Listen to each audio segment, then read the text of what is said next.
Ladies and gentlemen, welcome to the Houston Ensemble YouTube channel. I'm going to get right into it today. I'm sure most of you are familiar with the show You on Netflix.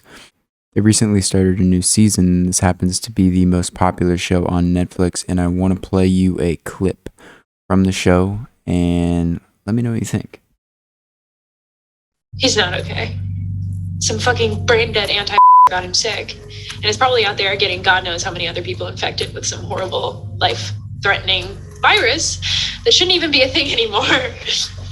You see, we just don't believe in subjecting kids to toxic injections they don't need to fight things their bodies were created to fight.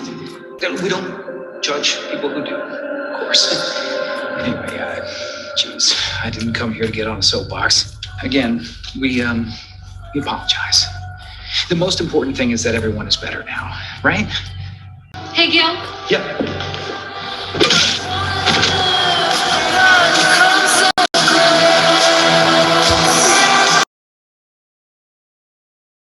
Firstly, that's horrifying. The first time I saw that, the feeling that I got when she did that was just so uneasy.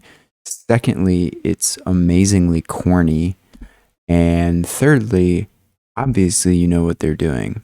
When the media and when the big people become desperate, they have to try harder. And actually, when they try harder, it becomes more and more obvious for people to wake up and see what's going on. This is a clear-cut example.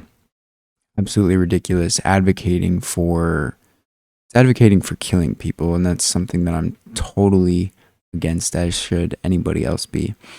For some reason, it's always that side that's advocating for killing people or fending for themselves or starving. And that's going to lead me to my next thing. I want to take a little look at this video that was posted on Twitter with Noam Chomsky. And some of you maybe know Noam Chomsky for his writing, his, grandiose statements on authoritarian governments, but let's check out this video. What are your thoughts on mandating vaccines? Well, it's a mixed story. I think people who refuse to accept vaccines, I think the right response for them is not to force them to, but rather to insist that they be isolated. If people decide, I am willing to be a danger to the community by refusing a vaccine, they should then say, well, I also have the decency to isolate myself. Okay, I don't want a vaccine, but I don't have the right to run around harming people. That should be a convention. Enforcing is a different question. It should be understood, and we should try to get it to be understood. If it really reaches the point where they are severely endangering people, then of course you have to do something about it. So if smallpox turns out to become rampant again, and some people are insisting on running around public places where they might have smallpox, well, you've got to do something about it. We're not at quite that situation, but it's a similar one. So I think we should first attempt to establish conventions that will be understandable by people with some moral capacity, try to convince them that it's your right to refuse to get a vaccine, but then it is your responsibility to isolate yourself so you don't harm others. So, tell me how you're harming people by not getting it. Just let me know. Firstly, the comment about smallpox, we're not dealing with that. Even he said that himself. Smallpox is nothing like what we're dealing with. The kill rate for smallpox is, I believe, around 30%, maybe 33%. So that's 1 in 3 people. That's a ton. yeah, anybody would be worried if that was going on. I would absolutely isolate myself if that needed to happen. Secondly, what about the population of people that literally cannot get it? What about the people that may have an allergic reaction or that already have an autoimmune disease that doesn't allow them to get it? It's just there's so many things that are wrong with his statements. And also, we've seen, and I've said time and time after again, there are therapies that will cure it. The current treatments that we're doing right now in the hospitals, the majority of the hospitals, are actually making people worse.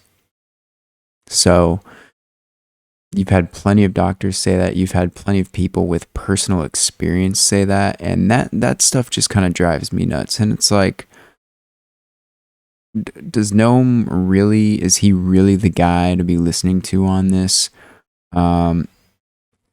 Like I've said many times before, they obviously, based on everything that they've told us, don't have the best interest of the public health in mind. So these statements do not fall in line with that. I just want to go to my browser and show you the article that's coming from. Noam Chomsky, unvaccinated should remove themselves from the community. Access to food is their problem, so let them die. Again, this is just another... This is kind of another thing related to the You series where it's basically saying, let them die. Anyway, you can go check that article out. Now, a couple more things. Does anybody remember the show on Netflix? This came out right at the beginning of the COVID era, I believe in, January, February, March of 2020. At least that's when it was super huge on Netflix. Obviously, we were all at home seeing this as the thumbnail. I'm going to go to the LA Times article. A Netflix series predicted a global pandemic. It was dismissed as a show about the flu. Turns out they were right. In a freakish coincidence of timing, pandemic premiered on Netflix in late January, just as the novel coronavirus was beginning its rampage. Over 6 episodes, the series issues uncomfortably prescient warnings about the risk of a new respiratory virus that could, within a matter of months, overwhelm the planet. Well, I really don't believe so much in pure coincidences, especially through platforms that are monopolies. In the situation when it comes to government, when it comes to programming. They call it programming for a reason. You can look into that if you want. But all I'm saying is, it's laid out. They want you to think a certain way. They want you to do certain things. They want to push a certain agenda. And as the people, start to resist, they're going to push it harder. But what's good about that is it makes it even more obvious. So thank you guys. Hope you're doing well. Make sure to subscribe, like the video. We've always got a lot more stuff coming on, and we'll see you soon.